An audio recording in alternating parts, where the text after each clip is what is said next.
rétabli. Et nous sommes de retour au plateau pour la suite de cette émission. Nous abordons notre troisième sujet. Nous prenons la direction de l'Angola. La condamnation du fils de l'ancien président est rétablie. Il avait été condamné à 5 ans pour détournement de fonds.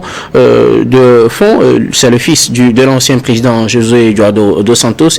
Et cette condamnation vient d'être confirmée à nouveau ce mardi par la Cour suprême de Luanda. Une décision surprise qui annule la décision de la Cour constitutionnelle qui avait plutôt annulé d'abord cette condamnation.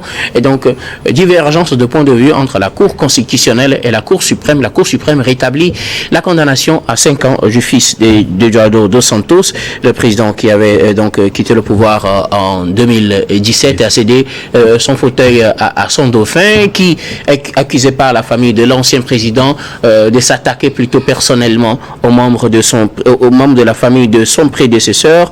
Le fils du président Eduardo dos Santos était surnommé plutôt Zenou. Il était chef de certaines entreprises. On l'accuse d'avoir détourné plus de 1,5 milliard de dollars des fonds qui ont été déposés sur des comptes à l'étranger utilisés à d'autres fins. Il fut condamné à 5 ans de prison. Condamnation levée par la Cour constitutionnelle et rétablie par la Cour suprême. Nous en parlons avec nos invités. Je commence par vous, Robert Kosiga-Akwete. En Angola, les différentes cours n'ont pas la même lecture de la situation. Le fils de Eduardo dos Santos se revoit une nouvelle fois condamné dans cette affaire de détournement de fonds publics. 5 ans de prison, en tout cas, c'est la sanction qui vient d'être rétablie par la Cour suprême. Mon premier point de vue, ça fait tellement mal pour que les pays africains qui n'ont pas l'habitude de connaître l'alternance au pouvoir et que voilà, au premier essai, qui est comme une chasse aux sorcières sur celui qui avait considéré le nouveau président comme son dauphin. Dans cette dynamique-là, parfois, moi je me dis, est-ce que ça peut susciter encore de l'engouement à ce que voilà, l'alternance soit facile dans ces pays qui viennent de commencer par la pratiquer. Maintenant, de l'autre côté, la bonne gouvernance alors demande à ce que voilà, il y ait une lutte implacable contre la corruption. Et dans ça, si il est dit que des deniers publics ont été détournés, ont été volés par qui que ce soit, là, il n'y a plus fils de président ou d'ancien président. Là, c'est angolais, c'est angolais. Maintenant, ce qui me fait un peu mal, c'est que la Cour constitutionnelle a déjà dit qu'il n'avait pas eu de débat contradictoire, qu'il n'avait pas eu... Qu'on n'avait pas considéré certaines pièces, voilà, certains éléments, et que voilà, la Cour a annulé alors la première condamnation. Maintenant que la Cour suprême vient de remettre toute cette condamnation de 5 ans et tout ce qui va avec, je suis en train de tenter de me dire, est-ce que en Angola, quelle est la Cour qui doit se prononcer en définitive? Alors, bon, juste une précision, la Cour suprême, en levant la condamnation, avait demandé un réexamen du dossier pour qu'on reprenne le processus, en fait. Et donc, c'est ce qui a abouti finalement à une nouvelle condamnation. Du moins, la Cour suprême vient de remettre en place la condamnation. Donc, ça veut dire qu'il n'y aura plus de jugement. On ne va plus loin, non. Maintenant, en tout cas, à cette étape, selon la décision de la Cour suprême, seulement que, on revient à la condamnation initiale. Dit, dans un État, il faut que voilà, qu'il y ait séparation de pouvoir. Maintenant que la justice a parlé, quand la Cour suprême parle, est-ce que nous pouvons critiquer, d'autant plus que nous n'avons pas tous les éléments. Nous ne pouvons que parler de la forme. De la forme, bon, ça fait 2 cours qui se battent pour un seul monsieur qui finalement est recondamné. Et donc, moi je dirais, si cela peut donner alors un signal fort pour que tous les Angolais puissent alors éviter de pratiquer la corruption, de pratiquer la mauvaise gouvernance, pour alors donner plus de priorité à la bonne gestion des deniers publics, ce serait alors une leçon peut-être par cette condamnation-là, une leçon pour tout le monde. Mais de l'autre côté ici, c'est une chasse aux sorcières, puisque la sœur de ce monsieur aussi a du mal à partir avec la justice de son pays. De sorte que... Elle qui est d'ailleurs classée la première femme la plus riche du continent, selon le magazine Forbes. A d'énormes difficultés aujourd'hui, du point de vue de sa renommée internationale, de ses affaires et tout. Maintenant, si j'ai dit, c'est aussi une leçon pour les parents du nouveau président, de ne pas considérer les ressources de l'Angola comme des ressources propres, au point où quand ils vont faire certaines utilisations, demain ça peut aussi les rattraper. Maintenant, la justice a parlé, nous ne pouvons que tenir à sa condamnation et prier que tout se passe dans les règles de l'art. Alors, Emmanuel Lucien Tony, une condamnation pour détournement de fonds publics, José Filomeno dos Santos, qui est le fils, avait été condamné donc pour 5 ans. La Cour suprême a jugé que tous les éléments n'avaient pas été considérés et qu'on est parti de certaines accusations pour aboutir à d'autres chefs d'accusation, c'est-à-dire qu'on a eu une requalification des faits, ce qui n'était pas du goût de la Cour suprême qui avait donc levé cette condamnation. La condamnation vient d'être rétablie par la Cour suprême. La Cour constitutionnelle avait levé la condamnation, la Cour suprême l'a rétablie. Là, nous sommes en Angola. La famille du président défunt d'ailleurs, José Eduardo dos Santos, pense qu'il s'agit d'une chasse aux sorcières, qu'on s'attaque personnellement à eux parce qu'ils sont la famille de l'ex-président qui a cédé finalement en 2017 son fauteuil à son successeur. Il est très important qu'en Afrique, on fasse attention à ne pas décourager l'alternance. Ça, c'est la première chose. Mais il faut faire attention aussi à ne pas encourager les détournements de fonds publics. Oui, j'en viens. Okay. Nous sommes tous d'accord qu'on ne peut pas détourner impunément les deniers de l'État. Il s'agit d'1,5 milliard de dollars. Et puis, mais en même temps aussi, en politique, si on veut te mettre en prison tout de suite, c'est très facile de trouver les chefs d'accusation. Ça aussi, on le sait. Alors, vous savez, quand vous avez le pouvoir, ou bien vous êtes au pouvoir, vous avez plus de possibilités d'accuser vos adversaires et de trouver effectivement des chefs d'accusation véridiques ou non, fabriqués de toutes pièces ou non. Il y a ça aussi qu'il faut reconnaître. Alors, mais ça ne veut pas dire que si quelqu'un a détourné les fonds appartenant légalement à l'État, il ne faudra pas l'appeler devant la justice. Et la justice est un pouvoir à part. La justice est censée ne pas avoir les pressions politiques, religieuses, philosophiques, idéologiques, aucune pression, et de trancher sur les affaires. Sauf que là, ces deux instances de la justice angolaise qui se contredisent. Justement, donc quand la décision a été prise à un niveau un peu plus bas, la Cour constitutionnelle a dit, écoutez, on ne peut pas accuser quelqu'un de vol de coq et puis vous allez le condamner pour vol d'avion. Et c'est pas la même chose. Alors, s'il y a une autre plainte qui parle du vol d'avion, ben écoutez, essayez de remettre ça aussi sur le tapis pour le juger. Donc ça s'apparente à une sorte de règlement de compte. C'est comme si vous attendiez la personne pour pouvoir la condamner. Ou bien c'est parce qu'il est le fils de l'ancien président qu'il faudra tout faire pour l'envoyer effectivement en prison ou pour le condamner.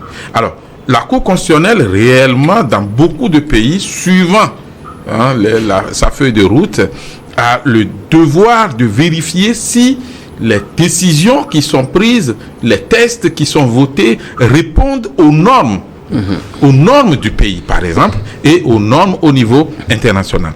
Et donc, cette Cour constitutionnelle, qui dans beaucoup de pays s'occupe plus de la gestion des élections présidentielles, législatives, sénatoriales et autres, a la possibilité de dire, vous avez voté cette loi, elle n'est pas bonne. Vous avez pris cette décision, elle n'est pas correcte parce que ceci, et c'est bien argumenté. Maintenant, là où ça gêne un peu l'opinion, c'est que la Cour suprême reprend l'affaire et revient encore sur les propos de la Cour constitutionnelle.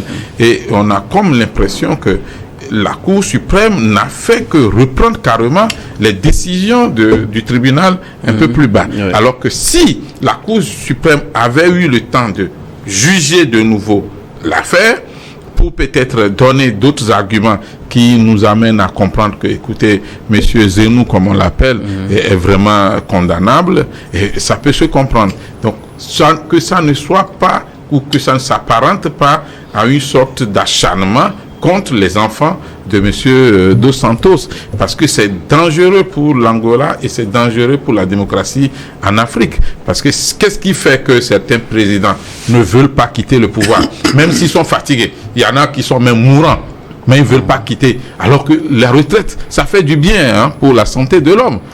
Parce que vous ne pouvez pas travailler toute votre vie. À un moment, il faut s'arrêter. Et toutes les fonctions méritent d'avoir quand même une retraite à un niveau. Mais on a peur. On protège le clan, on protège l'armée, on protège ceux qui ont servi. On se dit, quand je vais quitter, peut-être, ils vont se lancer contre moi, ils vont m'appeler à la justice, ils vont appeler mes enfants à la justice, ainsi de suite. Attention, tous les enfants des présidents ne sont pas des corrompus. Il y a des enfants des présidents qui ont su faire des affaires, qui ont su multiplier l'argent de leur papa ou peut-être du pays ou je ne sais pas quoi, mais qui ont su faire quand même des affaires pour devenir riches. On ne devient pas riche nécessairement en volant. Il y a des riches qui sont un peu honnêtes, ou honnêtes pour être très clair. Donc, ce qui gêne en Angola, c'est cette contradiction qu'il y a entre les propos de la Cour constitutionnelle et effectivement les décisions de la Cour suprême. Et moi, je serai à la place de Zenou, je m'en vais à un niveau international.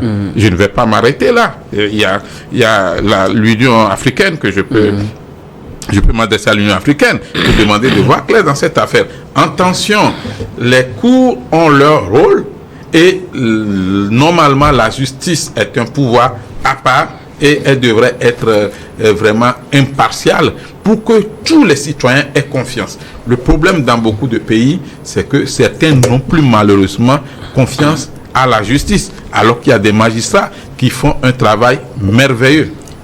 Alors, pasteur, on va reprendre les faits. En avril, la Cour constitutionnelle suspendait la condamnation de José Filomeno Eduardo dos Santos, le fils de l'ancien président angolais, d'avoir détourné des fonds publics, les fonds qui s'élevaient sur un compte étranger qui s'élevait à 1,5 milliard de dollars américains. Il a été condamné à 5 ans. La Cour constitutionnelle, en avril, avait suspendu cette condamnation, estimant que certains éléments du dossier n'ont pas été pris en compte et qu'on a assisté à une requalification des faits et donc il fallait reprendre le processus. Sauf que ce mardi, la Cour suprême, qui devrait normalement se charger du dossier, décide de reconduire la condamnation de José Filomeno dos Santos plutôt, donc à 5 ans de prison. Sa condamnation qui avait été suspendue par la Cour constitutionnelle vient d'être rétablie par la Cour suprême. On assiste là à 2 lectures différentes du même dossier par 2 cours dans le même pays. La famille dos Santos estime qu'il s'agit d'une chasse aux sorcières tout simplement. Oui, un véritable ping-pong judiciaire. Un véritable ping-pong judiciaire. Et cela, c'est un peu dommage. Pourquoi cette contradiction entre les cours, ça peut être possible. Hein? Ça peut être possible. Maintenant, laquelle de ces cours fait foi? Laquelle de ces cours, ces 2 cours-là, fait foi aujourd'hui? C'est vrai quand même que... En fait, la Cour constitutionnelle va juger de la conformité de la démarche, oui, alors que la décision revient en fait à la Cour suprême. Voilà, justement. Et donc, si la Cour suprême estime que il n'y a pas la conformité au texte, la Cour constitutionnelle, donc, elle suspend. Et maintenant, les faits doivent être requalifiés. Pour être jugé, réexaminé, et donc il appartiendra peut-être à la Cour d'appel, de reprendre le processus pour aboutir décider à une nouvelle condamnation à sur une le fond. condamnation, Sauf que ça n'a pas été fait. à une condamnation. Et si l'intéressé, le mise en cause n'est pas d'accord, il lui saisit la Cour suprême. En fait, c'est ça la procédure. Normalement. Parce que la procédure va être réexaminée par la Cour d'appel qui décide, qui statue. Et si il y a pas satisfaction, donc on saisit la Cour suprême. Ça n'a pas été le cas. Et donc c'est la preuve que il y a un dysfonctionnement entre les de la justice, les appareils, les instruments les appareils de la justice, et c'est dangereux. Mais au même moment, moi je ne sais pas quel lien on peut faire entre alternance et détournement par les fils, les fils d'un ancien président. Quel peut être le lien? Il y a un grand lien. Les liens. Ce qu'on sait, c'est que vous avez vous êtes au pouvoir, en principe, vous devez céder le pouvoir après un certain mandat donné en Angola. Ça n'a pas été le cas, mais finalement, Dos Santos il a décidé de partir. Et ça, avant de mourir en 2022. Et ça, nous avons salué. Nous tous, nous avons salué cela que Dos Santos, on le voyait peut-être mourir au pouvoir. Il n'a pas fait. En 2017, il a cédé, il a laissé le pouvoir à son dauphin qui a gagné les élections, donc qui est devenu président. Et aujourd'hui, on voit quand même que quelque part, dans cette chaîne-là, c'était une chaîne autour de Dos Santos. Si il arrive qu'on s'en prenne seulement à ses fils, à ses enfants, alors que c'est une bourgeoisie, c'est une bourgeoisie autour de Dos Santos, il y a une grande bourgeoisie, Donc si on s'en prend seulement à ses fils, alors donc je dirais que c'est de règlement de compte ou bien de l'acharnement. C'est pourquoi on va aller dans ce sens. Mais au même moment, ça ne doit pas aujourd'hui empêcher ou bien effrayer les dirigeants. Quand vous êtes au pouvoir et que vous vous comportez bien après votre mandat, mais vous ne devez avoir peur de rien.